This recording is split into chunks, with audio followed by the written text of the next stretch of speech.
ஆரம்ப காலத்தில் ஒரு குரு, அப்போ ஒரு சீடன் இருந்தான். அது வேடிக்கையான குரு, வேடிக்கையான சீடன். ஒரு ஆசிரமம். ஒரு நாள் ஒருத்தன் அவசரமாக அந்த குருவை தேடி வந்திருக்கிறான். என்ன விஷயம்னு விசாரித்தார் குரு. உங்கள் சீடர் என்னை அடிச்சுட்டார் அப்படின்னு புகார் பண்ணானா அந்த ஆள். குரு சீடனை கூப்பிட்டார். அடிச்சியா இந்த ஆளை அப்படின்னு கேட்டாரான். ஆமான் இருக்கான் சீடன். ஏன் அடிச்சே அப்படின்னு கேட்டாரான். இந்த ஆள் உங்களை பற்றி மட்டமாக பேசிவிட்டான், என்னால் அதை தாங்கிக்க முடியல, அதனால தான் அடிச்சுட்டேன்ருக்கான். அப்படி என்ன பேசினா அப்படின்னு கேட்டாரான். உன்னுடைய குருநாதர் இப்போல்லாம் அர்த்தமில்லாமல் பேச ஆரம்பிச்சுட்டார் அப்படின்னு சொல்லிவிட்டான், அதனால தான் அடிச்சுட்டேன் அப்படின்னு நானா. அதுக்காக அடித்தே அப்படின்னாரான். நான் அதுக்காக அடிக்கலை குருவே, இப்பெல்லாம் நீங்கள் அர்த்தமில்லாமல் பேசுகிறதாக அவன் சொல்கிறான், அப்படின்னா இதுவரைக்கும் நீங்கள் அர்த்தத்தோடு பேசினதாகத்தானே அர்த்தம், அது தப்பு தானே, அதனால தான் அடித்தேன் அப்படின்னு நானா. ஒரு பெரியவர் உட்கார்ந்துருக்கிறார். அவரை சுற்றி அவருடைய தோழர்கள் உட்கார்ந்துருக்கிறாங்க. ஏதோ ஒரு முக்கியமான செய்தியை அவர் அவங்களுக்கு சொல்லிகிட்டு இருக்கிறார். அவங்களும் ஆர்வமாக கேட்டுக்கிட்டு இருக்கிறாங்க. இந்த சமயத்தில் யாரோ ஒரு ஆள் வேகமாக அங்கே வர்றார். வர்ற வேகத்திலேயே எனக்கு ஏதாவது உதவி செய்யுங்க அப்படின்னு கேட்டுக்கிட்டே வர்றார். கேட்கறது உதவி, ஆனால் குரல் மிரட்டுறது மாதிரி இருக்குது, அதட்டி கேட்கறது மாதிரி இருக்குது. இதை கேட்டது அந்த பெரியவர் ஆத்திரப்படலை, ஆனால் அவரை சுற்றி இருந்தவங்க ஆத்திரப்பட்டாங்க. இதை பெரியவர் கவனித்தார். கொஞ்சம் அமைதியாக இருங்கன்னார். வந்தவரை கூப்பிட்டார். அவருக்கு சில பொருள்களை கொடுத்தார். என்னங்க இப்போ உங்களுக்கு மகிழ்ச்சி தானே அப்படின்னார். அப்படின்னு அலட்சியமாக அவர் சொல்கிறார். நான் உங்களை நல்ல முறையில் நடத்தினேன்னா அப்படின்னு கேட்குறாரு அவர் மறுபடியும். அதெல்லாம் ஒன்றும் இல்லை அப்படின்னு சொல்லி அவர் சொல்லிகிட்டு இருக்கிறாரு. குரலில் கடுமை குறையில. சுற்றி இருந்தவங்களால இதை பொறுத்துக்க முடியல. கோபத்தோடு அவரை நோக்கி நெருங்க ஆரம்பித்தாங்க. பெரியவர் அவங்களையெல்லாம் தடுத்து நிறுத்தினார். வந்தவரை வாங்க என்னோட அப்படின்னு சொல்லி அழைச்சிட்டு போனார். வீட்டுக்கு போனார். அங்கே போனதும் இன்னும் சில பொருள்களை எடுத்து அவர்கிட்ட கொடுத்தார். இப்போ திருப்தி தானே, நான் உங்ககிட்ட நல்ல முறையில் நடந்துக்கிட்டேனா அப்படின்னார். அவர் முகம் இப்போ தான் கொஞ்சம் மலர்ந்தது. ரொம்ப நன்றி, இறைவன் உங்கள் குடும்பத்துக்கு எல்லா நன்மைகளையும் செய்வான் அப்படின்னு சொன்னார். இதே வார்த்தைகளை என்னுடைய தோழர்கள்கிட்டே சொல்லிட்டீங்கன்னா அவங்க கோபம் தணிஞ்சிரும், வர முடியுமான்னார். கண்டிப்பாக வர்றேன் அப்படின்னாரு. மறுநாள் காலையில் அந்த இடத்துக்கு வந்தார். அதே மாதிரி சொல்லிவிட்டு அவர் போயிட்டார். தோழர்கள்லாம் ரொம்ப வியப்போடு பெரியவரை பார்த்தாங்க. அந்த பெரியவர் தான் நபிகள் நாயகம். அவர் சொன்னார், ஒருத்தன் ரொம்ப ஆசையாக ஒரு ஒட்டகத்தை வளர்த்துக்கிட்டு வந்தான். ஒரு நாள் அந்த ஒட்டகம் கயத்தை அறுத்துக்கிட்டு ஓடி போயிட்டுது. அக்கம் பக்கத்தில் இருக்கிறவங்கெல்லாம் அந்த ஒட்டகத்தை பிடிக்கிறதுக்கு முயற்சி பண்ணாங்க. அதை துரத்திக்கிட்டு ஓடினாங்க. ஒட்டகம் தாறுமாறாக ஓட ஆரம்பிச்சுது. இந்த சமயத்தில் ஒட்டகத்தை வளர்த்தவன் அங்கே ஓடி வந்தான். நீங்கள் அதை ஒன்றும் செய்ய வேணாம், விட்டுருங்க, அதோட சுபாவம் எனக்கு நல்லா தெரியும், அதை சுலபமாக என்னோட வழிக்கு கொண்டுட்டு வந்துட முடியும், நான் பார்த்துக்கிறேன், விட்டுருங்கோ அப்படின்னா. எல்லாரும் விலகி போயிட்டாங்க. இவன் என்ன செஞ்சான் தெரியுமா? கொஞ்சம் புல்லை கையில் எடுத்துக்கிட்டு அந்த ஒட்டகத்தை நெருங்கினான். அவ்வளவுதான். அது ஓடி இவன் காலடியில் உட்காந்துக்கிட்டது. செல்லமாக அதை அப்படியே தடவி கொடுத்தான். முதுகில் ஏறி உட்காந்துக்கிட்டான். அது பாட்டுக்கு சாதுவாக நடந்து போகுது. இந்த கதையை நபிகள் நாயகம் தம்முடைய தோழர்களுக்கு சொல்றார். ஒட்டகத்தை மட்டும் இல்லை, சில மனிதர்களையும் கூட சில விதத்தில் அணுகிதான் அவர்களை சீர்திருத்த வேண்டியிருக்குது அப்படிங்கிறத அவங்களுக்கு உணர்த்தினார். இது ஒரு அழகான உளவியல் அணுகுமுறை. சில குடும்ப தலைவர்கள் கூட இந்த ஒட்டகம் மாதிரி நடந்துகிறது உண்டு, அப்புறம் அடங்கி போகிறதும் உண்டு. ஒரு குடும்ப தலைவர் காலையில் எழுந்திரிச்சதுலேருந்து சத்தம் போட்டு கத்திக்கிட்டு இருப்பார். பக்கத்தில் இருந்தவங்கெல்லாம் ஓடி போய் சமாதானம் பண்ணி பார்த்தாங்க. அவர் ஓயறது மாதிரி தெரியல. கடைசியில் அவர் மனைவி வந்தாங்க. நீங்கள் எல்லாம் விலைக்கு போயிடுங்க, அவர் சுபாவம் எனக்கு தெரியும், நான் பார்த்துக்கிறேன் அப்படின்னாங்க. சரின்னு எல்லாரும் போயிட்டாங்க. சாயந்தரமாக பார்க்குறாங்க, அவர் சத்தம் இல்லாமல் ஒரு மூலையில் உட்காந்துருக்கிறார். ரொம்ப சாதுவா. ஆச்சரியமாக இருந்தது. என்னம்மா பண்ணீங்கன்னு கேட்டாங்க. அது ஒன்றும் இல்லைங்க, ஒரு வேளை சாப்பாட்டை நிறுத்தினேன், பட்னி போட்டேன், அவ்வளவுதான் அப்படின்னாங்க அந்த அம்மா. இன்பம் துன்பம் இது ரெண்டும் சேர்ந்தது தான் வாழ்க்கை. இது எல்லாரும் சொல்லிகிட்டு இருக்கிற ஒரு உண்மை. அது சரி, இது ரெண்டும் வர்றதுக்கு என்ன காரணம்? துறவி ஒருத்தர் யோசித்து பார்த்துருக்கார். இன்ப துன்பம் தோன்றுவதற்கு முக்கியமாக 6 காரணங்கள் உண்டு அப்படிங்கிறார் அவர். அது என்னங்கிறத நாமளும் தெரிஞ்சு வச்சுக்குவோமே. இப்போ முதல் காரணம் சுயநலம். ஒரு தாயார் தன்னுடைய சுயநலம் கருதி தன்னுடைய மகன் இன்பமாக இருக்கணும்னு ஆசைப்படுறாங்க. மகனும் அப்படியே ஆசைப்படுறான். அதனால் தாயாரின் இன்ப துன்பங்களை பார்த்துட்டு மகனும் இன்ப துன்பம் அடையிறான். அந்த அம்மாவுக்கும் அதே நிலைமை தான். ரெண்டாவது காரணம் உறவு. நான் துறவியான பிறகு கூட உறவுங்கிற காரணத்தினால தான் தாயாருடைய சுக துக்கங்களை கண்டு நானும் சுக துக்கம் அடைகிறேன். என் தாயாருடைய நிலைமையும் இதுதான் அப்படிங்கிறார் ஒரு துறவி. மூணாவது காரணம் என்னென்னா அறிமுகம். எனக்கு அறிமுகமான ஒருத்தரை ரயில் நிலையத்தில் சந்திக்கிறேன். அவர் தன்னுடைய பணப்பையை எங்கேயோ தொலைச்சி விட்டு வருத்தப்பட்டுக்கிட்டு இருக்கிறார். நானும் வருத்தப்படுறேன். அந்த சமயத்தில் யாரோ ஒருத்தர் இதுதானே அவங்க பணப்பை அப்படின்னு சொல்லி கொண்டாந்து நீட்டுறார். பணப்பையை தொலைச்சவர் சந்தோஷப்படுறார், நானும் சந்தோஷப்படுறேன். இது அந்த துறவி சொல்கிற அனுபவம். நாலாவது காரணம் என்னென்னா கருணை. எனக்கு முன்னே தெரியாத ஒருத்தனை யாரோ ஒருத்தன் அடித்து காயப்படுத்தி போடுறான். கருணை காரணமாக நான் அதுக்காக துக்கப்படுறேன். அஞ்சாவது காரணம் எதையும் நம்புறது. ஒரு பசுமாட்டை ஒரு முரணை அடிச்சுக்கிட்டு இருக்கிறான் அப்படின்னு ஒருத்தர் நம்மகிட்ட சொல்கிறாருன்னு வைங்க, உடனே நான் துக்கப்படுறேன்.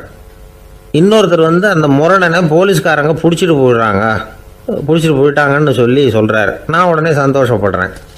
மூணாவதாக ஒருத்தர் முதல் 2 பேரும் சொன்னது பொய்யுங்கிறார். அப்போ நான் இன்ப துன்பம் ரெண்டுமே இல்லாமல் நிம்மதியாக இருக்கிறேன். இது ஒரு விதம். அடுத்தது 6வது காரணம் என்னென்னா தன்மயமாகுதல். ஒரு நாவல் படிச்சுக்கிட்டு இருக்கிறோம், அதில் வர்ற பாத்திரங்களோட நாம் ஒன்றி போயிடுறோம். அதில் வர்ற பாத்திரங்கள் சிரிச்சுதுன்னா நாமளும் சிரிக்கிறோம், அது அழுதுன்னா நாமளும் அழறோம். அதெல்லாம் அந்த துறவி சொல்கிற அனுபவ உண்மைகள். இன்ப துன்பம் இது ரெண்டும் தோன்றுவதற்கு சுயநலம், உறவு, அறிமுகம், கருணை, எதையும் நம்புறது, தன்மயமாகிறது, இது எல்லாம் தான் முக்கிய காரணம் அப்படின்னு அவர் சொல்கிறார். ஆகக்கூடி ஒட்டு மொத்தமாக யோசனை பண்ணி பார்த்தா பிற பொருள்கள் மீது பற்றுதல் காரணமாக தான் நாம் இன்ப துன்பம் அடைகிறோம் அப்படிங்கிறத புரிஞ்சிக்க முடியுது. மனுஷன் இன்ப துன்பம் அடைகிறதுக்கு 7வது காரணம் கூட ஒன்று உண்டு அப்படின்னு சொல்லிகிட்டே வந்தார் ஒருத்தர். அது என்ன அப்படின்னு கேட்டோம். அதுதான் சார் நீங்கள் சொல்லிட்டு வர்ற இன்று ஒரு தகவல்னார். எப்படி சொல்கிறீங்கன்னு கேட்டோம். இன்று ஒரு தகவல் கேட்க ஆரம்பிக்கிறப்போ மனசில் இன்பம், ஆரம்பித்த உடனே இது ஏற்கனவே கேட்ட சமாச்சாரமாச்சே அப்படின்னு நினைக்கிறப்போ துன்பம் அப்படின்னு அதுக்கு ஒரு விளக்கம் கொடுத்தார். ஊரில் ஒரு ஞானி இருந்தார். ஒரு நாள் அவரை தேடிட்டு ஒருத்தர் வந்தார். வந்தவர் ஞானியை பார்த்து ஒரு கேள்வி கேட்டார். ஐயா, உங்களுடைய சாதனை என்ன? இதுதான் அவர் கேட்ட கேள்வி. இதை கேட்டதும் அந்த ஞானி நிமிர்ந்து இவரை பார்த்தார். அப்புறம் சொன்னார், அது ஒன்றும் பெரிய விஷயம் இல்லை, அது ரொம்ப எளிமையான ஒன்று. எப்போ எனக்கு பசிக்குதோ அப்போ நான் சாப்பிட்ருவேன், எப்போ எனக்கு தூக்கம் வருதோ அப்போ நான் தூங்கிடுவேன், அவ்வளவுதான் அப்படின்னார். கேள்வி கேட்டவர் ஒரு மாதிரி ஆயிட்டார். ஐயா, இதே தானே நாங்களும் செய்கிறோம், இதுல என்ன அதிசயம் இருக்கு அப்படின்னார். இப்ப அந்த ஞானி சொன்னாராம், இங்கதான் நீங்க தப்பு பண்றீங்க அப்படின்னாராம். அப்படியான்னாரு இவர். ஆமா அப்படின்னாராம். நீங்க செய்யற தவறு எனக்கு புரியுது. ஏன்னா நான் உங்களை மாதிரி நான் வாழ்ந்து பார்த்துருக்கிறேன். அதனால என்னுடைய அனுபவத்துல உங்களுக்கும் எனக்கும் உள்ள வித்தியாசத்தை உணர முடியுதுன்னாரா. என்ன சொல்றீங்க, எனக்கு ஒன்றும் புரியலையேன்னாரா இவரு. இதை பாருங்க, சாப்பிடுறதுங்கிறது நாம 2 பேருக்கும் பொதுவான ஒரு காரியம்தான். ஆனா நீங்க சாப்பிடுறதுக்கும் நான் சாப்பிடுறதுக்கும் வித்தியாசம் இருக்கு அப்படின்னாராம். என்ன வித்தியாசம்னு கேட்டிருக்கார். நீங்க பசி இல்லாத பொழுது சாப்பிடுறீங்க, இப்போ சாப்பிடுற நேரம் வந்துட்டுது அப்படிங்கிறதுக்காக சாப்பிடுறீங்க. சாப்பாடு ருசியா இருக்கு அப்படிங்கிறதுக்காக சாப்பிடுறீங்க. எது தேவைங்கிறது தெரியாம சாப்பிடுறீங்க. அது மாதிரி தூக்கமும் உங்களுக்கு ஒரு பழக்கமா போட்டுது. இப்போ இது தேவையா இல்லையா அப்படிங்கிறத பத்தி நீங்க யோசிச்சு பாக்குறது இல்ல. சாப்பிடும் பொழுது 1000 வேலைகளை மனசுல நினைச்சுக்கிட்டு இருப்பீங்க. அதனால அது சாப்பிடுதலா இருக்காது.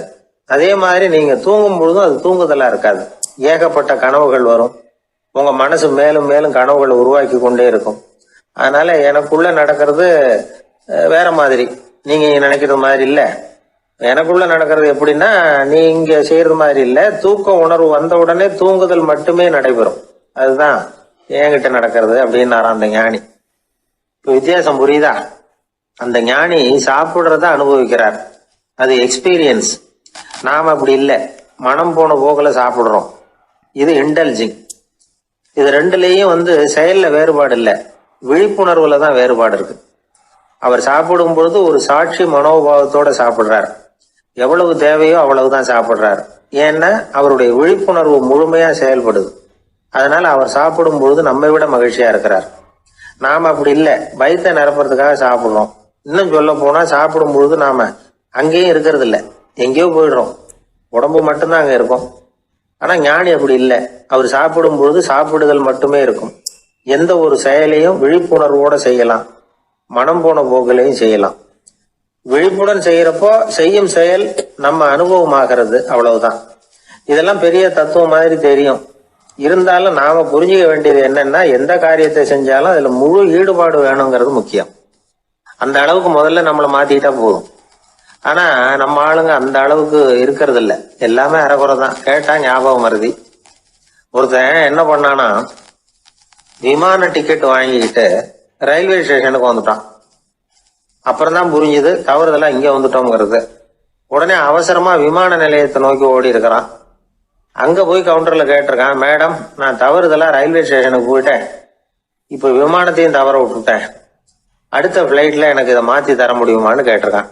முடியாதுன்னாங்களாம் அந்த அம்மா. ஏன்னு கேட்டானா, ஏன்னா இப்ப நீங்க வந்திருக்கிறது பஸ் ஸ்டாண்டு அப்படின்னாங்களாம். இப்போ எப்படின்னா, ஒரு 600 வருஷத்துக்கு முன்னாடி மனுஷனுக்கு இருந்த நெருக்கடி இருக்கு பாருங்க. ஒரு 600 வருஷத்துக்கு முன்னாடி மனுஷனுக்கு எவ்வளவு நெருக்கடி இருந்ததோ அது போல் 40 பங்கு இப்போ அதிகமாயிட்டு தான் கண்டுபிடிச்சி சொல்லியிருக்கிறாங்க. அவ்வளவு நெருக்கடிக்கு மத்தியில் நாம் வாழ்ந்துக்கிட்டு இருக்கிறோம். ஒரு 600 வருஷத்துக்கு முன்னாடி என் தலையில் 1 கிலோ வச்சுக்கிட்டு நின்னேன்னு வைங்க, இப்போ 40 கிலோ வச்சுக்கிட்டு நிற்கிறேன். அப்படி ஒவ்வொரு மனுஷனுக்கும் வாழ்க்கையில் நெருக்கடி அதிகமாக போச்சு. இப்போ இந்த நெருக்கடியில் முன்னாடிலாம் யாரோ ஒருத்தர் தான் தியானம் பண்ணுவாங்க. தியானம்னா ஒருத்தர் 2 பேர் காட்டுக்கு போய் தியானம் பண்ணிகிட்டு இருப்பாங்க 600 வருஷத்துக்கு முன்னாடி. இப்போ வீட்டுக்கு வீடு தியானம் நடக்குது. ஏன்னா அந்தளவுக்கு வாழ்க்கையில் ஒரு நிம்மதி வேணும் அப்படின்னு சொல்லி பண்ணிட்டாங்க. அதுக்கு தான் இயற்கை கொடுத்துருக்கிற ஒரு இயற்கையான வைத்தியம்தான் சிரிப்புங்கிறது. இதை பற்றி பெரியவங்கள்லாம் இப்போ ஆராய்ச்சி பண்ணிகிட்டு இருக்கிறாங்க. சிரிப்புங்கிறது நாம் பிறந்து ஒரு 6 மாதத்தில் தான் முதல் தடவையாக விவரமாக சிரிக்க ஆரம்பிக்கிறோமா. நம்ம பிறந்து 6 மாதத்துக்கு, அதாவது முதல் தடவை சிரிக்க ஆரம்பிக்கிறது ஒரு 6ஆவது வாரம், 1.5 மாதத்தில் தான் குழந்தை வந்து விவரமாக சிரிக்க ஆரம்பிக்குது. அப்புறம் அப்படியே சிரிக்க ஆரம்பிக்கிறோமா. அதையெல்லாம் இப்போ கணக்கு எடுத்துருக்குறாங்க. ஒரு குழந்தை ஒரு நாளைக்கு 200 தடவை சிரிக்குதான் ஒரு குழந்தை. பெரியவங்கள்லாம் 15 தடவை சிரிக்கிறாங்களாம். 200 தடவை சிரிச்சுக்கிட்டு இருந்த நாம் அப்படியே குறைஞ்சி 15 ஆகிட்டு. அதனால தான் இருதய நோயெல்லாம் வருது, ஹார்ட் அட்டாக்லாம் வருதுன்னு கண்டுபிடிச்சிருக்கிறாங்க. 200 சிரிப்புக்கு வந்து அது வந்து இயல்புத்தன்மை, மனுஷனுடைய இயல்புத்தன்மை சிரிக்கிறது. அதுக்கு ஜோக்கே தேவைப்படாது. ஆனால் இப்போ காலங்காலமாக நாம் என்ன போதிக்கப்பட்டு வந்திருக்கிறோம்னா, சிரிப்புங்கிறது ஒரு பாவமான செயல். ஒரு முதலாளிக்கு முன்னாடி தொழிலாளி சிரித்தா மரியாதை குறைச்சல், ஒரு கணவனுக்கு முன்னாடி மனைவி சிரித்தா மரியாதை குறைச்சல், அது மாதிரி ஒரு வாத்தியாருக்கு முன்னாடி பையன் சிரித்தா மரியாதை குறைச்சல், ஒரு ஆஃபீஸருக்கு முன்னாடி பியூனு சிரித்தா மரியாதை குறைச்சல், இப்படின்னு சொல்லி சிரிப்புங்கிறது ஏதோ மரியாதை குறைவான செயல்னு காலங்காலமாக நாம் போதிக்கப்பட்டு வந்திருக்கிறோம். இப்போ மரபு ரீதியாகவே அந்த சிரிப்பு வந்து நம்மகிட்ட சிறைப்பட்டு தான், அடங்கி போச்சு. அந்த சிறைப்பட்டு இருக்கிற சிரிப்பை வெளியில் கொண்டு வர்றதுக்கு தான் ஜோக்குன்னு ஒரு சாவியை போட வேண்டியிருக்கு. வேறு இந்த ஜோக்குக்கும் சிரிப்புக்கும் சம்மந்தம் இல்லை. அதை ஏற்கனவே இருக்கிறத வெளில கொண்டு வரதுக்கு ஒரு சாவி மாதிரி உபயோகப்படுதுன்னு இப்போ அதை பற்றி ஆராய்ச்சி பண்ணுறவங்களாம் சொல்கிறாங்க. ஏன்னா சிரிப்புக்கு ஜோக்கு தேவைப்படாது.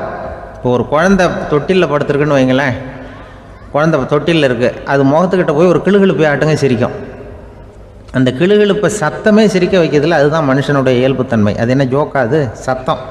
ஒரு கிளுகிழுப்பையை கொண்டு போய் குழந்தை முகத்துக்கிட்ட ஆட்டினா சிரிக்குதே, அதுதான் இயல்புத்தன்மை. அதே கிளுகிழுப்பையை ஒரு தாத்தா மூஞ்சிக்கிட்ட ஆட்டுங்க, கோவம் வந்துடும், அடிக்க வருவார். என்னடா விளையாட்டு இது அப்படிம்பாரு. ஏன்னா அவர் சிரிச்சுக்கிட்டு இருந்தவர், அப்படி இருந்தவர் ஒரு காலத்தில். ஒரு கிளுகிழுப்பைக்கு சிரித்தவர் ஒரு காலத்தில் இப்போ கோவப்படுறாருன்னா அந்த அளவுக்கு நம்ம மாறி போயிட்டே வந்துகிட்டு இருக்கிறோம். அதனால் வந்து அந்த இயல்புத்தன்மை மாறாமல் இருக்கணுங்கிறது ரொம்ப முக்கியம். அதுக்காக எல்லோரையும் குழந்தையாக்க முடியாது. மனுஷன் வந்து எல்லோரும் இனிமேல் வந்து வயசுங்கிறது கூட ஆகிட்டே தான் இருக்கும். அதுக்காக குறைச்சிக்கிட்டே போக முடியாது. அதுக்கு யாராவது மருந்து கண்டுபிடிச்சாதான் உண்டு. ஆனால் ஒருத்தர் மருந்து கண்டுபிடிச்சாராம், சொல்லுவாங்க. ஒரு டாக்டர் வந்து ஒரு மாத்திரை கண்டுபிடிச்சாராம். ஒரு மாத்திரை சாப்பிட்டா ஒரு வயசு குறையும், ஒரு மாத்திரை சாப்பிட்டா ஒரு வயசு குறையும் அப்படின்னு ஒரு மாத்திரையை கண்டுபிடிச்சிருக்காரு. ஒரு பாட்டி அம்மா, 90 வயசு பாட்டி, அது போயிருக்கு. அதே டாக்டர்கிட்ட போய், ஐயா எனக்கு ஒரு பாட்டில் மாத்திரை கொடுங்க, இந்த வயசு குறையிற மாத்திரை அப்படின்றது. அவர் ஒரு பாட்டில் கொடுத்தாரு மாத்திரை. பாரும்மா பாட்டியம்மா, ஒரு மாத்திரை சாப்பிட்டா ஒரு வயசு குறையும், எடுத்துகிட்டு போகணும்னு கொடுத்துருக்காரு டாக்டர். அந்த 90 வயசு பாட்டி எடுத்துகிட்டு வீட்டுக்கு வந்துட்டு மறுநாள் அதே டாக்டர்கிட்ட போயிருக்கு. 30 வயசு பொண்ணாக போச்சான். 30 வயசு பொண்ணாக மாறி அதே டாக்டர்கிட்ட போயிருக்கு. இடுப்பில் ஒரு கை குழந்தை, அது சட்டை கிட்ட போடாமல் கெட்டவரில் வாயில் வச்சுட்டு உட்காந்துருக்கு. நேராக டாக்டர்கிட்ட போய், டாக்டர் நேற்று வந்தேன், ஏதோ ஒரு மாத்திரை சாப்பிட்டா ஒரு வயசு குறையினீங்க, நான் ஏதோ ஒரு ஆர்வத்தில் ஒரு 30-40 மாத்திரை சாப்பிட்டேன், இப்படி ஆகிட்டேன் அப்படின்னு. இப்போ டாக்டர் சொல்லியிருக்காரு, இதுக்கு ஏமா வருத்தப்படுற, எல்லோரும் வந்து வயசு குறையணும்னு தான் நினைக்கிறாங்க, உனக்கு வயசு குறைஞ்சிட்டுது, நீ சந்தோஷப்படு, இதுக்கே மறுபடியும் என்னட்ட வந்திருக்கிற அப்படின்னாரான் டாக்டர். அப்போ அந்த அம்மா சொல்லித்தேன், அதை என்னை பற்றி பரவாயில்ல டாக்டர், என் இடுப்பில் பாருங்கள் கை குழந்தை, இது சட்டை போடாமல் உட்காந்துருக்கு, கட்டவரில் வாயில் வச்சுட்டு உட்காந்துருக்கு, இது ரொம்ப ஆர்வத்தில் ஒரு 70 மாத்திரையை சாப்பிட்டு விட்டுது, இது என் வீட்டுக்காரரு. இவர் வந்து இடுப்பு விட்டு கீழே இறங்க மாட்டேங்கிறாரு. நான் எதையாவது கொடுத்து இனிமேதான் வயசை கூட்டி இறக்கி விடுவேன் டாக்டர் அப்படின்னு தான். அவர் வந்து ஏதோ நமக்கும் இதுக்கும் சம்மந்தம் இல்லைங்கிறது மாதிரி கட்டாரில் வச்சுட்டு அவர் பாட்டு உட்காந்துருக்கார். ஏதோ நமக்கு இந்த உலகமே இல்லை, நமக்கு சம்மந்தம் இல்லைங்கிற மாதிரி உட்காந்துருக்காரு. இப்படியே நான் தூக்கிட்டு எங்கே அலையிறது அப்படின்னு தான். அதனால் வந்து வயசை குறைக்கிறது இயற்கைக்கு விரோதமாக நாம் பண்ண முடியாது. ஆனால் இந்த இயல்பு தன்மை மாறாமல் வச்சுக்கலாம். குழந்தை மாதிரி மாற முடியாதே தவிர அந்த குழந்தை தன்மையோடு வாழறதுக்கு கற்றுக்கணும். அதுதான் வாழ்க்கையில் இன்பமாக வாழறதுக்கு வழி. குழந்தைத்தனமாக இருக்கக்கூடாது, குழந்தை தன்மையோடு இருக்கணும்னு சொல்லுவாங்க. குழந்தை தன்மைங்கிறது வேறு, குழந்தைத்தனம்ங்கிறது வேறு. அப்படி ஒரு மாத்திரை கண்டுபிடிச்சிட்டா இப்போ யாராவது ஒருத்தவங்க இடுப்பில் குழந்தைய தூக்கிட்டு போனால் போய் கேட்கணும், ஏம்மா இது ஏன் வீட்டுக்காரரா உன் குழந்தையா அப்படின்னு கேட்டு அதுக்கப்புறம் அவருக்கு வணக்கம் சொல்லணும். இப்படிலாம் ஆகிடும் நிலைமை. இயற்கையை வந்து நம்ம மாற்ற முடியாது, அதுக்கு தகுந்தாப்புல தான் நாம் வந்து பண்ணணும். குழந்தை தன்மையோடு வாழறதுக்கு குடும்பத்தில் குழந்தை தன்மைங்கிறது எப்படின்னா, இப்போ ஒரு சில பேருக்கு அந்த குழந்தைத்தன்மை உண்டு. ஒரு வீட்டில் ஒரு புள்ள படுத்துருக்கு, அம்மா வந்து எழுப்புறாங்க, காலேஜுக்கு நேரமாச்சு எழுந்திரிப்பா, காலேஜுக்கு நேரமாச்சு எழுந்திரிப்பா அப்படின்ட்டு. அந்த அம்மா அந்த புள்ள சொல்லியிருக்கு, ஐயோ எனக்கு காலேஜுக்கு போகிறதுக்கே பிடிக்கலம்மா, என்னை வந்து தொந்தரவு பண்ணாத, காலேஜுக்கு போகிறதுக்கு எனக்கு பிடிக்கல அப்படின்னு தான். அப்போ அந்த அம்மா சொல்லியிருக்கு, ஏன் உனக்கு காலேஜுக்கு போகிறதுக்கு பிடிக்கல, கல்லூரிக்கு போகிறதுக்கு, அதுக்கு 2 காரணம் சொல்லு அப்படின்னு இருக்கா. அப்போ அந்த புள்ள சொல்லிச்சான், ஏன் பிடிக்கலன்னா கல்லூரியில் இருக்கிற வாத்தியாருக்கும் என்னை பிடிக்க மாட்டேங்குது, ஆசிரியர்களுக்கும். 2வது காரணம், கல்லூரியில் படிக்கிற மாணவர்களுக்கும் என்னை பிடிக்கல, அதனால் நான் காலேஜுக்கு போக மாட்டேன்ற குழந்தை புள்ள சொல்லியிருக்கு. அம்மா வந்து அப்படிலாம் நீ இதுக்காக போகாமல் இருக்கக்கூடாது, நீ போய் தான் ஆகணும் அப்படின்னு பிடிவாதமாக அந்த அம்மா பிள்ளைய எழுப்புனாங்களாம். சரி நான் எதுக்கு காலேஜ் போகணும்னு சொல்கிறேன், அதுக்கு நீ 2 காரணம் சொல்லு அப்படின்னு தான் அந்த புள்ள. அப்போ அந்த அம்மா சொன்னாங்களாம், நீ ஏன் காலேஜுக்கு போகணும்னா முதல் காரணம் உனக்கு வயசு 52, 2வது காரணம் நீ தான் பிரின்சிபால் அப்படின்னு தான். என்ன இருந்தாலும் அவங்க அம்மாவுக்கு அது புள்ள தானே, அதுதான் குழந்தை தன்மைங்கிறது. 52 வயசுலேயும் குழந்தை தன்மையோடு இருக்கார் பாருங்கள், அதுதான் அந்த குழந்தை தன்மையோடு வாழறது தான் வெற்றிக்கு வழின்னு சொல்லுவாங்க. சீடன் வெளியூர் புறப்படுறதுக்கு தயாராக இருந்தான். ரொம்ப தூரம் போக போகிறான், திரும்பி வர நாளாகும். புறப்படுறதுக்கான ஆயத்த வேலைகளில் ஈடுபட்டிருந்தான். அந்த சமயம் பார்த்து இன்னொரு சீடன் அவங்ககிட்ட வந்தான். நம்ம குரு உன்னை அழைச்சிட்டு வர சொன்னார் வா அப்படின்னு கூப்பிட்டான். இவன் உடனே புறப்பட்டு போனான். குருநாதரை பார்த்தான், அவர் காலில் விழுந்து வணங்கினான். வணங்கிவிட்டு எழுந்திரிச்சான். அவ்வளவுதான். குரு ஏதாவது உபதேசம் பண்ணுவாருன்னு எதிர்பார்த்தான். ஆனால் நடந்தது என்ன தெரியுமா? குரு அவனுக்கு ஓங்கி ஒரு அடி கொடுத்தார். எதிர்பாராம இந்த அடியை வாங்கினதும் அந்த சீடன் அதிர்ந்து போயிட்டான். பக்கத்தில் இருந்த மற்ற சீடர்களும் திகைச்சு போய் நின்றுட்டாங்க. அடி வாங்கின சீடனுக்கு மனசுக்குள்ள குழப்பம், நாம என்ன தப்பு பண்ணணும், புறப்படுற நேரத்துல இப்படி குரு கிட்ட அடி வாங்குற மாதிரி ஆயிட்டுதே அப்படின்னு நினைச்சு மனசுக்குள்ள ரொம்ப வேதனைப்பட்டான். கொஞ்சம் துணிச்சலை வர வச்சுக்கிட்டு குருநாதர்கிட்டயே கேட்டுட்டான், சுவாமி நான் என்ன தப்பு பண்ணினேன், என்னை இப்படி அடிச்சுட்டீங்களே, ஒரு வார்த்தை கூட உங்களை எதிர்த்து நான் பேசினது இல்லையே, இவ்வளவு காலமா உங்க விருப்பத்துக்கு விரோதமா ஒரு காரியம் கூட நான் செஞ்சது இல்லையே, வந்ததும் வராததுமா ஒண்ணுமே சொல்லாம என்ன அடிச்சுட்டீங்களே, குருவே நான் செஞ்ச குற்றம் தான் என்ன அப்படின்னு கண்ணீரோட பரிதாபமா கேட்டானா அந்த சீடன். ஆனா அந்த குரு முகத்துல கொஞ்சம் கூட கோபம் இல்லை. அவர் சிரிச்சுக்கிட்டே நின்றுகிட்டு இருந்தாராம். அதுக்கப்புறம் சொன்னாராம், என்னுடைய அருமை சீடனே, நீ ஒரு தவறும் பண்ணல, நான் உன்னை அடிச்சது நீ ஏதோ தப்பு பண்ணிவிட்டேங்கிறதுக்காக இல்லை, நீண்ட பயணம் போக போறேன், ஞாபகமா ஏதாவது கொடுத்து அனுப்ப வேணாமா, நீ ஞானம் பெற்ற பிறகுதான் திரும்பி வர போறேங்கிறது எனக்கு தெரியும், அதுக்கு பிறகு உன்னை வந்து அடிக்க முடியுமா, அதனால இப்ப கிடைச்சிருக்கிற இந்த வாய்ப்பை பயன்படுத்திக்கிட்டேன், அப்போதைக்கு இப்பவே அடிச்சுட்டேன், அவ்வளவுதான், வேற ஒண்ணும் இல்லை அப்படின்னாராம். குரு சிரிச்சுக்கிட்டே இப்படி சொல்றார், இருந்தாலும் இதுவும் ஒரு உபதேசம்தான். அதிர்ச்சிகளால விழிப்படைய வைக்கிறதும் ஒரு வழிதான். இது ஜென் வழி. பெரும்பாலும் அதிர்ச்சியின் மூலமாகவே ஞான தரிசனத்தை அருள்கிறவர்கள் தான் ஜென் குருமார்கள். நம்ம தியானம் தான் ஜென். இந்தியாவிலிருந்து இது சீனாவுக்கு போய் கொஞ்சம் பேர் மாறி வளம் பெற்று ஜப்பான்ல ஜென் ஆகி வளர்ந்துருக்குது, அவ்வளவுதான். ஜென்கிறது தியானம். எதை நினைச்சும் தியானிக்கிறது இல்லை, எல்லாத்துலயும் தியானம் இருக்கிறதா சொல்லுது ஜென். பேசுறது, இருக்கிறது, நடக்கிறது, சாப்பிடுறது, சிரிக்கிறது, தூங்குறது, தொழில் செய்யறது அல்லது சும்மா இருக்கிறது எல்லாமே தியானம் தான். ஜென்கிறது ஒரு சுய தரிசனம், தன்னைத்தானே அடையாளம் கண்டுகொள்கிறது தான் அது. இல்லாத எதையும் தேடி கண்டுபிடிக்கிறது இல்லை. சென் மார்க்கத்தை பத்தி ஓஷோ என்ன சொல்றாரு தெரியுமா? காணாமல் போன தன்னுடைய மூக்கு கண்ணாடி தன்னுடைய மூக்கின் மேல் இருப்பதை கண்டுகொள்வது போன்றது சென் அப்படிங்கிறார். நம்மால் இன்னொருத்தர் முகத்தை ரொம்ப நேரமா உத்து பார்த்துக்கிட்டு இருந்தார். என்ன பாக்குறீங்கன்னாரு அவரு. நீங்க போட்டிருக்கீங்களே மூக்கு கண்ணாடி, அதை தான் பாக்குறேன்னாரு இவரு. நீங்க அப்படி பாக்குறதுக்கு விசேஷ காரணம் ஏதாவது உண்டான்னு கேட்டார் இவர். உண்டுன்னார். என்னன்னு கேட்டார். நேத்திக்கு காணாம போன என்னோட மூக்கு கண்ணாடி அது அப்படின்னாராம் இவர். ஒருத்தர் அவசரமா போய்கிட்டு இருந்தார். எங்க போய்கிட்டு இருக்கீங்க அப்படின்னு கேட்டார் ஒரு பெரியவர். கடைக்கு போறேன் சார், சாமான் வாங்கறதுக்கு அப்படின்னார். அங்க போறதுக்கு முன்னாடி தெரிஞ்சுக்க வேண்டியதெல்லாம் தெரிஞ்சுக்கிட்டீங்களா அப்படின்னு கேட்டார் பெரியவர். கடைக்கு போய் காசை கொடுத்து ஒரு பொருளை வாங்கிட்டு வரப்போறோம், இதுல தெரிஞ்சுக்க வேண்டியது என்ன இருக்குது அப்படின்னார் அலட்சியமா. இப்ப அந்த பெரியவர் பேச ஆரம்பிச்சார். இந்த உலகத்துல எந்த ஒரு செயல்ல இறங்குறப்பவும் நாம நல்லா ஆலோசனை பண்ண வேண்டிய விஷயம் 5 அப்படின்னார். உதாரணமா, ஒருத்தன் கடைக்கு போய் ஏதோ ஒரு பொருளை வாங்கிட்டு வர போறான்னு வச்சுக்கோங்களேன். அப்ப கூட அவன் 5 விஷயங்களை பத்தி தெரிஞ்சுக்க வேண்டியிருக்குது அப்படிங்கிறார் அவர். முதல்ல அந்த பொருள் எப்படிப்பட்டது அப்படிங்கிறத தெரிஞ்சுக்கணும். 2வதா தன்னை பத்தியும் தெரிஞ்சுக்கணும். அப்பதான் அந்த பொருள் தனக்கு தேவையா இல்லையா அப்படிங்கிறத புரிஞ்சுக்க முடியும். 3வதா தெரிஞ்சுக்க வேண்டியது ஒன்று இருக்கு. அது என்னன்னா, அந்த பொருளை அடையறதுக்கு வழி என்ன அப்படிங்கிறது தெரிஞ்சுக்கணும். அதாவது எவ்வளவு பணம் கொடுத்தா அது கிடைக்கும், இது மாதிரியான விஷயங்கள். 4வதா அந்த பொருளை அடையிறது மூலமா நாம அடையக்கூடிய பயன் என்ன அப்படிங்கிறதையும் உணரணும். 5வது அந்த பொருளை அடையிறதுல இருக்கக்கூடிய தடை எது அப்படிங்கிறதையும் நாம தெரிஞ்சுக்கணும். பெரியவர் பேசுறது ஏதோ தத்துவம் மாதிரி தெரியுது இல்லையா? தத்துவம் தான். அதாவது இப்படி உலகியல் வாழ்க்கையில சின்ன சின்ன விஷயங்கள்லயே நாம 5 விஷயங்களை தெரிஞ்சுக்க வேண்டி இருக்குது. அது ரொம்ப அவசியமா இருக்கு. பேரின்ப நிலைன்னு சொல்றாங்கல்ல, அது மாதிரி பெரிய சமாச்சாரங்கள்லயும் இந்த 5 விஷயங்களை நாம தெரிஞ்சுக்க வேண்டியிருக்குது. அதுக்கு பேர் என்னன்னா அர்த்த பஞ்சகம். வைணவ சமயத்துல அர்த்த பஞ்சகம்ங்கிறது ரொம்ப பெரிய விஷயம். கடைக்கு போறது மாதிரி கடவுளை பார்க்க போறப்போ நாம 5 விஷயங்களை தெரிஞ்சுக்கணுமா. முதல்ல பரம்பொருள் அப்படிங்கிறது என்ன, அதோட தன்மைகள் என்ன, இதை தெரிஞ்சுக்கணும். இதுக்கு பேர் என்னன்னா பரமாத்ம ஸ்வரூபம் அப்படின்னு பேர். 2வது நாம யாரு, நம்மோட தன்மை என்ன அப்படிங்கிறத தெரிஞ்சுக்கணும்.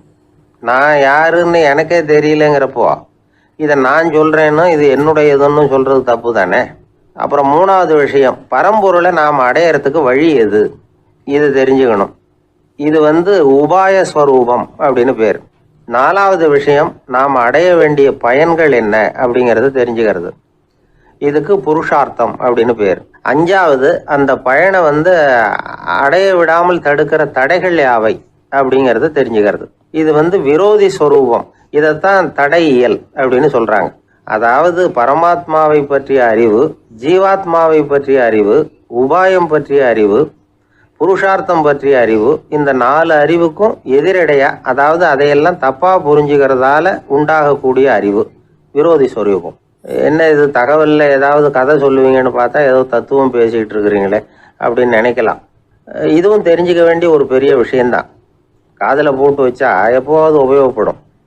என்னுடைய நண்பர் ஒருத்தர் ஒரு நாள் என்கிட்ட சொன்னார், சார் அடுத்த மாதம் தஞ்சாவூரில் ஒரு கல்யாணம், போகிறதா வேண்டாமா அப்படின்னு ஒரே குழப்பமா இருக்கு அப்படின்னார். நான் உடனே இந்த அர்த்த பஞ்சக உபதேசம் பண்ண ஆரம்பித்தேன். அவர் எல்லாத்தையும் பொறுமையாக கேட்டுவிட்டு, சரி சார் நான் போகிறதுன்னு முடிவு பண்ணிவிட்டேன்னார். எப்படி இந்த முடிவுக்கு வந்தீங்க அப்படின்னு கேட்டேன். அவர் சொன்னார், சார் அந்த 2வது பாயிண்ட் ஒன்று சொன்னீங்களே, அதை புரிஞ்சுக்கிட்டதுக்கு அப்புறம்தான் இந்த முடிவுக்கு வந்தேன் அப்படின்னார். என்ன 2வது பாயிண்ட்டுன்னு? அதாவது தன்னை பற்றி புரிஞ்சுக்கணும் அப்படின்னு சொன்னீங்க. உடனே என்னை பற்றி புரிஞ்சுக்கிட்டேன். நான் யாருங்கிறது எனக்கு தெரிஞ்சுது. உடனே போகிறது தான் நல்லதுன்னு முடிவு பண்ணிவிட்டேன்னார். நீங்கள் யாருன்னு கேட்டேன். நான் தான் சார் அந்த கல்யாணத்தில் தாலி கட்ட வேண்டிய மாப்பிள்ளை அப்படின்னார். என்ன சார் உங்கள் பையன் என்ன செஞ்சுக்கிட்டு இருக்கிறான் இப்போ அப்படின்னு கேட்டார் ஒருத்தர். அடிக்கடி கண்ணாடி முன்னாடி நின்று அழகு பார்த்துக்கிட்டு இருக்கிறான் சார் அப்படின்னாரு அப்பா.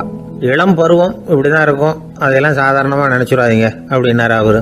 என்ன சார் சொல்கிறீங்க, கண்ணாடி முன்னாடி நின்றுக்கிட்டு நேரத்தை வீணாக்கிக்கிட்டு இருக்கான், அதை ஒரு பெரிய விஷயமா நான் நினைக்கணுமா அப்படின்னாரு இவர். இளம் பருவத்தில் இளைஞர்களுக்கும் சின்ன பொண்ணுங்களுக்கும் அடிக்கடி கண்ணாடியில் பார்க்கணும்னு தோணும். அது வெறுமனே அழகு பார்க்கறது மட்டும் இல்லை, அவங்க தங்களையே தேடி கண்டுபிடிக்கிற ஒரு முயற்சி அது. இது ஒரு மனோதத்துவ விளைவு. இது வரைக்கும் சின்ன பிள்ளையா இருந்துட்டோம், இனிமேல் நாமளும் மற்றவங்க மாதிரி மனிதர்கள் தான் அப்படிங்கிற உணர்வு அவங்களுக்கு வருது. தங்களோட முகம் எப்படி இருக்குது, அழகு எப்படி இருக்குது, உடம்பு நேரம் எப்படி இருக்குது, முடி எப்படி இருக்குது அப்படிங்கிறதையெல்லாம் கண்டுபிடிக்கிறாங்க. அதுக்கப்புறம் இன்னொரு ஆணோ பொண்ணோ தன்னை கவனிக்கணும் அப்படின்னு நினைக்கிறாங்க. இதெல்லாம் மனோதத்துவ உண்மைகள், இதெல்லாம் இயற்கை. இதை பார்த்துட்டு பெற்றவங்க பிள்ளைங்க கெட்டு போட்டாங்க அப்படின்னு நினைக்கக்கூடாது, அவங்கள திட்டிகிட்டே இருக்கக்கூடாது. இன்னைக்கு பல குடும்பங்களில் இதுதான் நடந்துகிட்டு இருக்குது. மனுஷ வாழ்க்கையிலேயே இப்படியும் இல்லாத அப்படியும் இல்லாத ஒரு பருவம் இளம் பருவம். 13லேருந்து 19 வயசுக்கு உட்பட்ட ஆண்கள் பெண்கள் இந்த வகையை சேர்ந்தவங்க, டீனேஜ் குரூப். இவங்களை சின்னவங்கன்னு நினச்சிட முடியாது, பெரியவங்கன்னு நினச்சிட முடியாது. இவங்க ரொம்ப சென்சிட்டிவ். சமூகம் நினச்சா இவங்களை நல்லவங்களாகவும் ஆக்கலாம், கெட்டவங்களாகவும் ஆக்கலாம். கொஞ்சம் அக்கறை எடுத்துக்கிட்டால் பெரிய பெரிய மேதைகளையும் விஞ்ஞானிகளையும் உருவாக்கலாம். ஆனால் நடக்கிறது என்ன தெரியுமா, அநேகமாக இவங்களை யாருமே சரியாக புரிஞ்சுக்கிறது இல்லை, இவங்களை சரியாக நடத்துறதும் இல்லை. இது வரைக்கும் நாம் சொல்கிறத கேட்டுக்கிட்டு இருந்தான், இப்போல்லாம் அவன் இஷ்டத்துக்கு நடக்க ஆரம்பிச்சுட்டான் அப்படின்னு வருத்தப்படுற பெற்றோர்கள் அதிகம். இது வருத்தப்படுற விஷயம் இல்லை, சந்தோஷப்பட வேண்டிய விஷயம். உங்கள் புள்ள சொந்தமாக யோசிக்க ஆரம்பிக்கிறதும் நடந்துக்க ஆரம்பிக்கிறதும் ஒரு தப்பான விஷயமா? அவன் கடைசி வரைக்கும் உங்கள் பேச்சையே கேட்டுக்கிட்டு இருக்கணுங்கிறது என்ன நியாயம்? இன்னைக்கு இளைஞர்களை பெரியவங்க தப்பாக புரிஞ்சுக்கிட்டு தவறாக நடத்துறதுனால தான் அவங்களுக்கு வெறுப்பு, எரிச்சல், மனக்கசப்பு எல்லாம் உண்டாகுது. பெற்றவங்க சரியாக மதிக்கிறது இல்லை அப்படிங்கிற ஒரே காரணத்தினாலேயே வீணா போகிற பிள்ளைங்க இன்னைக்கு அதிகம். சரி, பெற்றவங்களுக்கு இன்னைக்கு என்னதான் புத்தி சொல்ல வர்றீங்க அப்படின்னு கேட்குறீங்களா? நாம் எதையும் சொல்ல வரல, ஆனால் அது சம்பந்தமான சில நிபுணர்கள் சொல்லியிருக்கிறத உங்கள் காதில் போட்டு வைக்கலாம். அது என்னன்னா, பிள்ளைங்க கிட்ட அன்பு செலுத்துங்க. குழந்தையா இருந்தப்போ எவ்வளவு பாசமாக இருந்தீங்க, வளர வளர அதை ஏன் குறைச்சிக்கிறீங்க? பெற்றவங்களின் அன்பான வார்த்தைகளுக்கு ஏங்குறவங்க தான் இன்றைய இளைஞர்கள். அவங்க எதை சொன்னாலும் அதை அக்கறையாக காது கொடுத்து கேளுங்க, அலட்சியப்படுத்தாதீங்க. அவங்க விரும்புறது உங்ககிட்ட இருந்து ஒரு மதிப்பு, மரியாதை, அங்கீகாரம், இவ்வளவுதான். அவங்க அவங்களாவே முடிவுகள் எடுக்கட்டும், அதுக்கு நீங்கள் உதவியா இருங்க, அது போதும். மற்றவங்க முன்னாடி, முக்கியமாக அவங்க நண்பர்கள் முன்னாடி அவங்கள பற்றி மட்டமாக பேசாதீங்க. அவங்கக்கிட்ட பொய் சொல்லக்கூடாது. நீங்கள் சொன்னது பொய்ன்னு தெரிஞ்சு போச்சுன்னா உங்கள் பேரில் அவங்களுக்கு இருக்கிற மதிப்பு போயிடும், நம்பிக்கை போயிடும். அவங்களுக்கு முன்னாடி நீங்கள் சண்டை போடக்கூடாது. உங்கள் பிள்ளைய எப்பவும் இன்னொரு பிள்ளையோட ஒப்பிட்டு பேசுகிற வேலையே வேணாம். கூட பிறந்த மற்றவங்களோட கூட ஒப்பிடக்கூடாது. இப்படி செஞ்சால் அவன் உங்ககிட்டையும் பிரியமாக இருக்க மாட்டான், அவங்ககிட்டையும் பிரியமாக இருக்க மாட்டான். புள்ள எங்கே போகிறான், என்ன பண்ணுறான் அப்படின்னுலாம் துப்பறிஞ்சிக்கிட்டு இருக்கக்கூடாது. இளைஞர்கள் தனிமையை விரும்புகிறவங்க. அவங்கள பெட்டியில் வச்சு மூடி பாதுகாக்கணும்னு நினைக்கக்கூடாது. அவங்கள எப்படி பாதுகாக்கிறது அப்படிங்கிறது அவங்களுக்கே தெரியும். உங்கள் புள்ள எப்படி நடந்துக்கணும்னு நீங்கள் எதிர்பார்க்குறீங்களோ அது மாதிரி நீங்கள் நடந்து காட்டுங்க, அது போதும். ஒரு வீட்டில் அப்பாவும் அம்மாவும் பேசிக்கிட்டு இருக்கிறாங்க. என்னங்க, நம்ம பொண்ணு பெரியவளாயிட்டா, அடிக்கடி கண்ணாடி முன்னாடி போய் நின்றுக்கிட்டு இருக்கிறா, சீக்கிரமாக ஒரு பையனை பார்த்து கல்யாணத்தை முடிக்காமல் இப்படி மசன்னு கல் மாதிரி உட்காந்துருக்குறீங்களே அப்படின்னு சத்தம் போட்டாங்க அந்த அம்மா. அவசரப்படாத, பார்க்கறதுக்கு கண்ணுக்கு அழகாக லட்சணமாக புத்திசாலியாக ஒரு பையன் கிடைக்க வேணாமா, அதுதான் பார்த்துக்கிட்டு இருக்கிறேன் அப்படின்னார் அப்பா. இதுக்கு அந்த அம்மா சொல்கிறாங்க, எங்கள் அப்பா இப்படியெல்லாம் நினச்சிக்கிட்டு இருந்திருந்தா எனக்கு கல்யாணமே ஆயிருக்காது தெரியுமா அப்படின்னாங்களாம். ஒரு தடவை கலைவாணர் NS கிருஷ்ணன் பேராசிரியர் கல்கியை சந்திச்சு பேசிக்கிட்டு இருந்தாராம். கலைவாணர் கல்கியை பார்த்து, எனக்கு கதை எழுத ஆசையா இருக்கு, எப்படி எழுதுறதுன்னு கேட்டாராம். கதை எழுதுறதுக்கு 4 மை வேணும்னாராம் கல்கி. அப்படியா, அப்படின்னா என்னென்ன கலர் மை அப்படின்னு கேட்டிருக்காரு கலைவாணர் சிரிச்சுக்கிட்டே. நான் சொன்னது கலர் மை இல்லை, அது வேற மை. அதாவது கதை எழுதுறதுக்கு தேவைப்படுகிற 4 மை எதுன்னா, 1 திறமை, 2 பேணாமை, 3வது தனிமை, 4வது பொறுமை அப்படின்னாராம். உடனே கலைவாணர் உங்க யோசனை அருமை அப்படின்னாராம். அதுதான் கலைவாணர். பொதுவாக எழுத்தாளர்கள் எழுதுகிற மாதிரி நடந்துக்கிறது இல்லை. ஆனால் கலைவாணர் என்ன சொல்லுவாரோ அதே மாதிரி நடந்துக்குவார். எல்லாருக்கும் எல்லாம் கிடைக்கணுங்கிற கருத்தை சினிமா படங்களில் வலியுறுத்துவார். அதே மாதிரி நடைமுறை வாழ்க்கையிலேயே எல்லாருக்கும் எல்லாமும் கொடுப்பார். பணம், பதவி, புகழ் இப்படி எதுவுமே இல்லாத ஒரு சாதாரண மனுஷனாக இருந்தால் கூட இவர் மனுஷனுக்கு கொடுக்குற மரியாதையில் கொஞ்சமும் குறைச்சல் இருக்காது. இந்த குணம் சாதாரணமாக எல்லாருக்கும் இருக்கிறது இல்லை. அவர் சினிமா தியேட்டருக்கு போய் சினிமா பார்க்கறது வழக்கம். அவர் வந்திருக்கிறாருங்கிறது தெரிஞ்சா போதும், வெளியில பிச்சைக்காரங்க வந்து கூடிடுவாங்க. இது அவருக்கு தெரியும். வெளியில நம்மளை நம்பி ஒரு கூட்டம் காத்துக்கிட்டு இருக்குமேன்னு நினைப்பார். உடனே ஒரு 100 ரூபா நோட்டை கொடுத்து சில்லறையா மாத்திட்டு வர சொல்லுவார். படம் முடிஞ்சு வெளியில வர்றப்போ சில்லறையோட வருவார். எல்லாருக்கிட்டையும் கொடுத்துருவார். ஏன்னா எல்லாரும் தேடிட்டு வருவாங்க அவரை. என்ன எல்லாரும் சௌக்கியமா இருக்கிறீங்களா அப்படின்னு பிரியமா விசாரிப்பார். ஏதோ ரொம்ப நெருங்கின சொந்தக்காரங்களை விசாரிக்கிறது மாதிரி விசாரிப்பாரு. தன்கிட்ட இருக்கிற சில்லறையை எல்லாருக்கும் சமமா பிரிச்சு கொடுத்துட்டு தான் அங்கிருந்து புறப்படுவார். ஒரு நாள் அது மாதிரி புறப்படுற சமயத்துல ஒரு சின்ன பையனுக்கு சில்லறை எதுவும் கிடைக்கல கொடுக்கறதுக்கு. இது கலைவாணருக்கு தெரியாது. கார்ல ஏறி புறப்பட்டு போயிட்டார். அந்த பையன் காரை பிடிச்சிக்கிட்டு பின்னாடியே ஓடியாந்துருக்கிறான். ஐயா, நீங்களே இல்லைன்னு சொன்னா நான் என்ன பண்றது? இன்னைக்கு பட்னி தான், அம்மாவுக்கு வேற உடம்பு சரியில்லை அப்படின்னு கத்திக்கிட்டே ஓடியாந்தானா. கலைவாணர் கவனிச்சுட்டார். உடனே காரை நிறுத்த சொன்னார். இறங்கினார். அந்த சின்ன பையனை கட்டி பிடிச்சிக்கிட்டு என்ன மன்னிச்சுக்கப்பா, நான் கவனிக்காம வந்துட்டேன் அப்படின்னு சொல்லி அழ ஆரம்பிச்சுட்டாராம். இன்னொரு தடவை இதே மாதிரி ஒரு தியேட்டர்ல இருந்து வெளியில வந்திருக்கிறார். ஒரு ஆள் அவர்கிட்ட வந்து நின்றுருக்கார். அவர் கொடுக்கறதுக்கு இவர்கிட்ட பணம் இல்லை. பணம் இல்லையாப்பா அப்படின்னாராம். உங்ககிட்டயே இல்லையா அப்படின்னாராம் அவரு. கலைவாணருக்கு மனசு ரொம்ப சங்கடமா போச்சு. உடனே புறப்பட்டு வீட்டுக்கு போனார். அங்கே இங்கே தேடி பார்த்து அங்க இருந்த கொஞ்சம் நெஞ்ச சில்லறையை எடுத்தார். காரு டிரைவரை கூப்பிட்டார். தியேட்டர் வாசல்ல நின்றுகிட்டு இருந்த ஆசாமியோட அங்க அடையாளங்களை சொன்னார். காரை எடுத்துட்டு போய் அந்த ஆளை கண்டுபிடிச்சி இந்த காசை கொடுத்துட்டு வா அப்படின்னு அனுப்பி வச்சாராம். பிச்சை போடுறதுக்காக காரை அனுப்புனதாக வேற யாரை பத்தியாவது நீங்க கேள்விப்பட்டிருக்கிறீங்களா? அவர் ஒரு வித்தியாசமான மனிதர், வித்தியாசமான கலைஞர். கலைவாணரோட சகோதரர் கல்யாணம் நடந்தது. அதுல தியாகராஜ பாகவதர் கச்சேரி முடிஞ்ச உடனே அதுல சம்பந்தப்பட்ட கலைஞர்களுக்கெல்லாம் கலைவாணர் பரிசுகள் கொடுக்கிறார். அந்த கச்சேரியில கடம் வாசிச்சவருக்கு மட்டும் மற்ற எல்லாருக்கும் கொடுத்ததை விட பெருசா ஒரு வெள்ளி கோப்பையை பரிசா கொடுத்தாராம். மற்றவங்களுக்கெல்லாம் சின்னதா கொடுத்துட்டு கட வித்துவானுக்கு மட்டும் பெருசா பரிசு கொடுக்குறீங்களே ஏன்னு கேட்டிருக்கிறாங்க. அதுக்கு கலைவாணர் விளக்கம் கொடுத்தாராம். இப்பெல்லாம் ரயில்ல கூட்டம் அதிகங்கிறது உங்களுக்கு எல்லாருக்கும் தெரியும். இந்த வித்துவான் இவ்வளவு பெரிய மண்பானைய ரயில்ல ரொம்ப பத்திரமா உடையாம ரொம்ப தூரத்துல இருந்து கொண்டு வந்திருக்கிறாரே, அது என்ன சாமான்யமான காரியமா? அவரோட அந்த சாமர்த்தியத்தை பாராட்டுறதுக்காக தான்